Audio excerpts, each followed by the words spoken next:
आज हम कक्षा 10 में हिंदी कृतिका के पाठ नंबर पढ़ेंगे 2। पाठ नंबर 2 का नाम है जोरत पंचम की नाग और पाठ के लेखक हैं कमलेश्वर। कमलेश्वर का जन्म 1932 मैनपुरी उत्तर प्रदेश में हुआ। निधन इनका 27 जनवरी 2007 को हुआ। इनकी प्रमुख रचनाएं हैं राजा निर्बंसिया, खोई हुई दिशाएं, 16 छतों वाला घर। कमलेश्वर ये नई कहानी आंदोलन के प्रमुख कवि माने जाते हैं। 1953 के बाद का जो काल है ये प्रमुख रूप से नई कहानी आंदोलन है। उसके अंदर इनकी सबसे महत्वपूर्ण भूमिका रही। जोरत पंचम की नाग कहानी है, इसमें व्यावसायिक पत्रकारिता पर व्यंग्य किया गया है। अब पहले ये बताओ नाग किसका प्रतीक है? नाग सब क्या है? विश्व के नाग होती है कितनी? एक नाग होती है। अब नाग को बचाए रखना बहुत बड़ी बात है। नाग को हमेशा छुपा कर रखना पड़ता है, नहीं छुपा कर रखना पड़ता। नाग अगर कट जाए तो।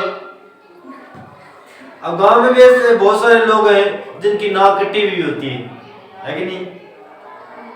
होते हैं ऐसे लोग। और बहुत सारे लोग ऐसे होते हैं जिनकी नाक बहुत ऊंची होती है। कारण पाठ के अंदर देखो नाक है, ये सम्मान का प्रतीक है।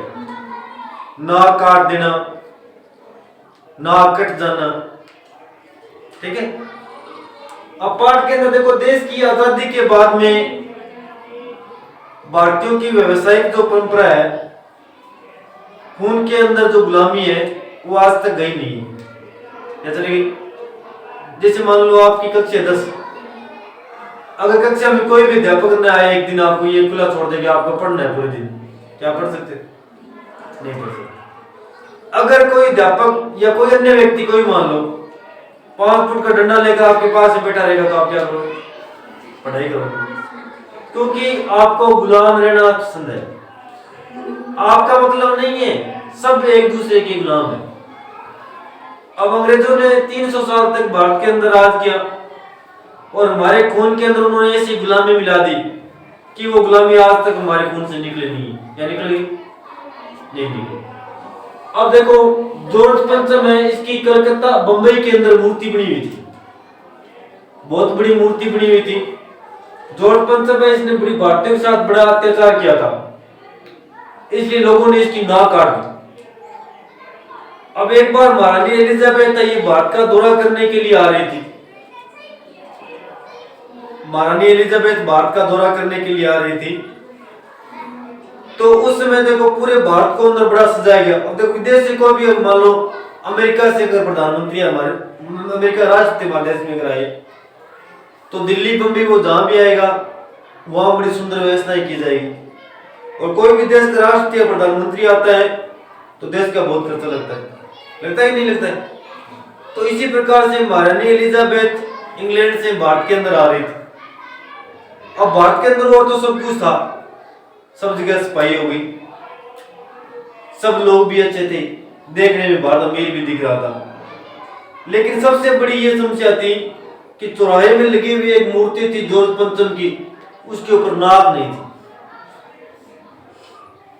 उसके ऊपर बड़े पहरे लगे थे कभी किसी जमाने में, हमेशा हथियारबंद सैनिक जोरत पंचम के चारों ओर रहते थे, लेकिन कुछ लोगों ने उसकी नाक काट दी।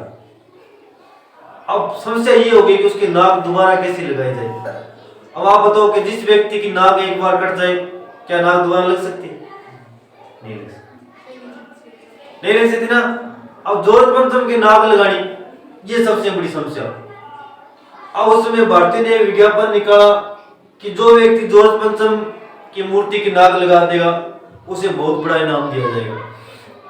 अब आप जैसे बहुत सारे लोग वहां पहुंचे, उनमें से एक कोई बड़ा मूर्तिकार था, उसने उनको राय दी कि आप मुझे उस पत्थर कहां से बना हुआ है, पत्थर किस किस्म का है, ये बता दीजिए, मैं लाकर उस मूर्ति को क्या लगा दूंगा, नाक लगा दूंगा।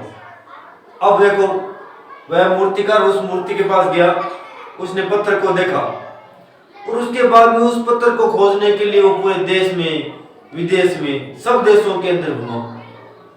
महीने बाद वापिस आ गया निराश हताश, और आते ही उसने भारतीय से कहा ऐसा पत्थर कहीं नहीं है। अब फिर देखो समस्या हो गई, नाक खुलवानी। फिर उसने कहा आप निराश मत होइए, चलो कोई बात नहीं, व्यवस्था करते हैं। हम ऐसा करते हैं कि भारत के अंदर और भी बहुत सारे, जैसे महात्मा गांधी की भी मूर्तियां, नेहरू जी की मूर्तियां, दादा भाई नौरोजी की मूर्तियां, भगत सिंह की मूर्तियां, उन मूर्तियों में से किसी एक की नाक काट कर इसके ऊपर अब मतलब क्या दूसरे की नाक काट कर कोई लगाना चाहे तो लगा सकती है? नाक तो एक बार कट गई, वो कट गई। अब फिर दूसरे और लोग भी प्रसन्न हो गए कि चलो कोई बात नहीं, आपको जिस मूर्ति की नाक अच्छी लगे वो काट कर लाओ, वो इस मूर्ति पर लगा दो। अब पत्रकार फिर रवाना हो गया और उस मूर्तिकार ने सब मूर्तियां देखी, भगत सिंह की, चंद्रशेखर आजाद की, नेहरू जी की, गांधी जी की, सुभाष चंद्र बोस की, लेकिन ऐसी कोई मूर्ति नहीं मिली जिसकी नाक जोरत पंचम के पूरी आती हो, क्योंकि उनकी सबकी नाक जोरत पंचम की नाक से बड़ी थी। फिर वो आया और उसने बताया कि ऐसी नाक भी किसी की नहीं। फिर उन्होंने कहा कि चलो उनकी नाक तो बहुत बड़ी है।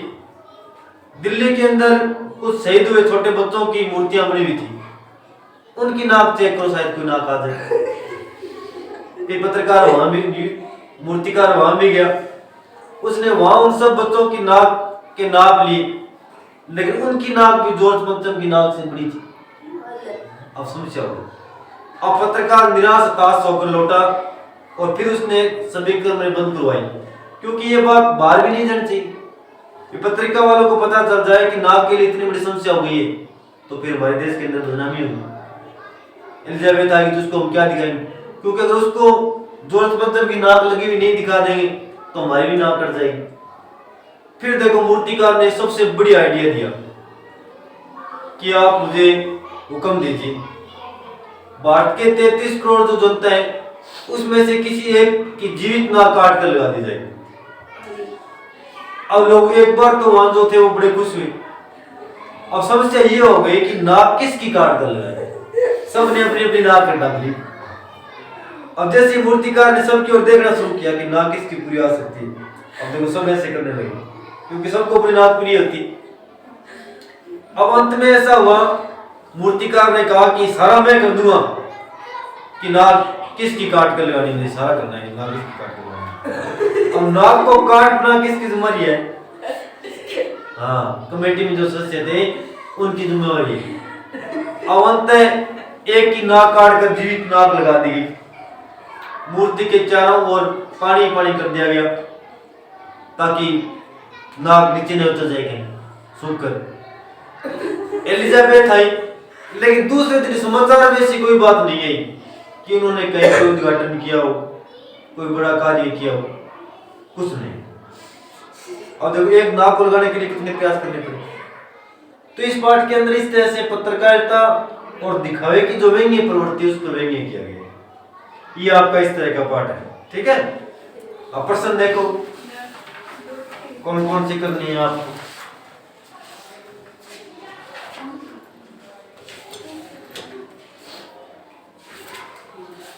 प्रश्न कर लेना आप 2 number 3 number 2 number 3 number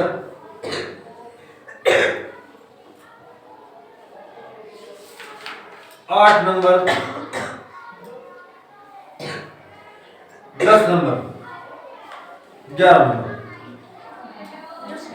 10 11 number प्रश्न पक्का याद कर लेना, ठीक है। ये आपका पाठ है।